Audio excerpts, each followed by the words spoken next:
have any questions on what we warmed up with, the dummy sweep and the double ankle sweep? All right, so we're starting with the seated guard this week because the seated guard is a very safe position to begin from because we're already putting our opponent back a step from passing because we're sitting up as opposed to being on our back in a recumbent guard. So we're going to work on a couple more seated guard sweeps tonight. We're going to start off with another super basic seated guard sweep, and that's the ankle pick. So like the dummy sweep, this is one that we can do from a seated position. There's no point where we need to lay back onto our back. And thankfully, it pairs really nicely with the dummy sweep as well. So I'm going to demonstrate the ankle pick, and then we'll talk about some of the details. All right, we'll do it from this perspective right here. So in this situation, we'll talk about how we can set it up with the dummy sweep, but for right now, my opponent's going to be leading with one leg. All righty, guys, so I'm going to go slow motion, and then we'll break it down. Here we go. Okay, so this is a super easy sweep. And it's also a very high percentage sweep as well. We're focusing on lever control, and I'm doubling up on a single lever. So I'm going 2-on-1. I'm going to control the bottom of the lever and the hip. This is our primary concept for guard sweeps. When I'm trying to do a guard sweep, I'm trying to control a lever, and I'm trying to control their hip. So this is a really good example of this concept. So an ankle pick is simply where I'm going to pull his ankle off the floor and drive his hips down to the floor. Okay, so it's leverage here. Now, for this particular guard sweep, the trigger or the indicator for when I can do this is when my opponent's stance is staggered, as opposed to being squared up. When it's squared up like this, there's our dummy sweep. If it's staggered, we're going to go ankle pick. Now, it's going to start very similar to the dummy sweep, but instead of using my foot to hook, I'm going to use my hand to hook. So we're using a hook grip, meaning I'm not going to actually use my thumb, so I'm not doing a C grip right like this. And the reason I don't do a C grip is because if I grab here, it's easy for him to kick his leg out. Additionally, I could go for a pant grip like this. However, because this is what we call a proxy control, it's going to be harder for him to break this grip, but it's going to give me less overall control of the limb that I'm trying to manipulate. So in this situation, we're going to hook the back of his ankle. Now, the most important detail of an ankle pick is the top side frame. The arm that is opposite of the hand that's hooking needs to frame the same side hip. So if I'm controlling Coach Seth's right leg, I need to be framing on his right hip. And just like any frame in jiu-jitsu, I'm trying to use skeletal structure in order to hold it up, okay? So I'm not going to bend my arm here. A lot of people fail the ankle pick because they come at it with a bent arm, and they're not going to be able to generate the right amount of force to get up. So again, when I'm in this position, the seated guard, I'm going to use my left hand to hook. My left knee is going to drop. This just gives me access to the ankle here. If my knee stays up, it's an awkward angle. I'm going to kind of hyperextend my own elbow. So I drop down like this. So one knee is on the mat, the other knee's up. And now I'm going to reach straight up, framing hard on his hip. I want to get that frame pretty strong. I want to kind of get him moving backwards a little bit, right? He should almost stumble. So again, I get the ankle, and I'm creating this frame. Now, this is the tricky part, standing up. I could just kind of roll forward and stand up like this. But now, notice how this angle is not very helpful because I'm so close to his hips, my frame is now completely collapsed. If I'm bigger and stronger, for sure, I could just drive him straight down to the floor. All right, but again, let's not rely on this. Let's think about how we can be a little bit more technical with how we take this sweep into action. So once I grab the ankle here, I'm going to keep my arms straight the entire time I do this sweep.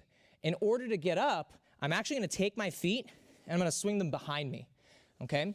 So if you remember when we were doing the technical get up at the end of the double ankle sweep, we kind of did like our hip escape and got our legs behind us. Same sort of get up. So we're here, I'm going to swing my foot behind me, and I'm getting on my active toes. Again, the point of active toes is to generate base to allow me to create a nice straight line up into his hip. So once I'm here, I'm going to start to roll forward onto this knee as I just continue to stiff arm his hip, lifting up his ankle as I go. And at the end, I already have control of this leg. If I'd like to, I can simply reach down and grab the opposite ankle, or I could immediately feed this into a leg drag. Again, starting in a seated guard, we could initiate this with a grip fight. I grab the ankle using my hook here. I'm going to create a strong frame on his hip. Focus on this little detail here, guys, with getting the legs behind you. Fold the top leg behind you, active toes, and it's like I'm going to be trying to run forward, getting up on this left knee and putting him straight down. I'll do it from another perspective. Let's go from head on here. 1, 2, strong frame, and drive them straight backwards. Top person safety, just remember it's like any other fall. We're gonna be slowly lowering our level, bending our knees, so that way we don't have to take the fall from the top of our height. Okay, we'll do one more time from this side. We might encounter a situation where our opponent has great balance. And I go for the ankle pick, and I simply get his foot up off the floor. This is not the end of the world, guys. I'm still in a stellar position, okay? If I do end up here, I'm gonna try to keep that frame and just start circling to put his hips on the mat, okay? So again, if you end up in a single leg position, maintain the frame and just start circling and guiding his hips down to the floor. All right, guys, I'll do one more without talking. Here we go.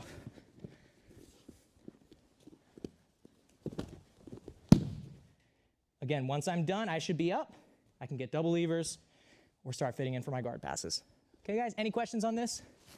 This will be a quick one, and then we're gonna try to look at one more sweep tonight. Ready, 1, 2, let's go. All right, guys, so I just wanna touch on a couple of entries into that position because some of you may have noticed that just doing it right from there from that standstill, it's a little bit tricky. Of course, your opponent knows what you're doing, so when it comes time to roll, if we're just gonna sit there and try to ankle pick, you might have difficulty with that. So a really great way to set this up is by using that dummy sweep we did on Tuesday.